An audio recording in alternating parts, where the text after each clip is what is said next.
பேரவையில் கர்ஜித்த சிங்கப்பெண்ணின் சிம்மக்குரல். கணக்கெடுப்பு நடத்தப்படும் என்ற அந்த ஒரு வாக்கியம் இந்த சட்டப்பேரவை மட்டும் ஒளிபர செய்யவில்லை, தமிழ்நாடு மக்களின் அனைத்து இல்லங்களிலும் அது பிரகாசத்தையும் வெளிச்சத்தையும் ஒளியையும் கொண்டு நிரப்பியது. ஏன்னா 100 ஆண்டுகளுக்கு பிறகு சமூக நீதி கணக்கெடுப்பு நடத்தப்படும் என்ற அந்த வாக்கியம் மிகப்பெரிய ஒரு வரலாற்று சிறப்பு மிக்க ஒரு வாக்கியம். அதில் நாங்க வேளாண் பெருமக்களை கடவுளா தான் நாங்க பார்ப்போம். அவர்கள் நமக்கு உணவளிக்கும் கடவுள்களாக தான் நாங்க அவங்கள பார்க்கிறோம்.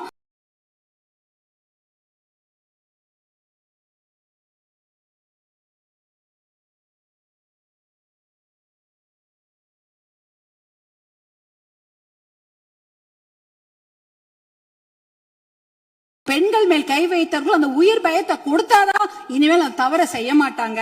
அதுக்காக இனிமேல் நாம பொறுத்தது போதும், பொங்கி எழ வேண்டும் என்று அதாவதுங்க டாக்டர் சௌமியா அன்புமணி அவர்கள் நாட்டின் நலனுக்காகவும் மக்களின் உரிமைக்காகவும் ஒவ்வொரு விஷயத்தையும் டேட்டா பேஸ் எடுத்து அதை எழுதி வச்சுட்டு பேரவையில பெண்களுக்காக குழந்தைகளுக்காக விவசாயம் கடன் தள்ளுபடி மேகதாது அணை வரைக்கும் புட்டு ஒவ்வொரு விஷயமா எல்லாத்துக்குமே புரியுற மாதிரி அவங்களோட விவாதத்தை முன் வச்சிருக்காங்க. சௌமியா அன்புமணி அவர்கள் பேசின பேச்சும் அவங்க முன்வைத்த வாதங்களும் எல்லாத்தையுமே எந்திரிச்சு உட்கார வச்சிருக்கு.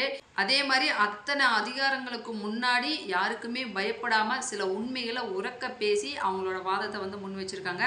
இதே மாதிரி நாட்டில் நடக்கிற ஒவ்வொரு பிரச்சனையும் சரி, பெண்கள் குழந்தைகள் இப்படி எல்லாரோட பிரச்சனையும் எடுத்து எல்லாத்துக்குமே புரிய வைக்கிற மாதிரி இவங்களோட குரல் எப்பயுமே பேரவையில் ஒலிக்கட்டும்.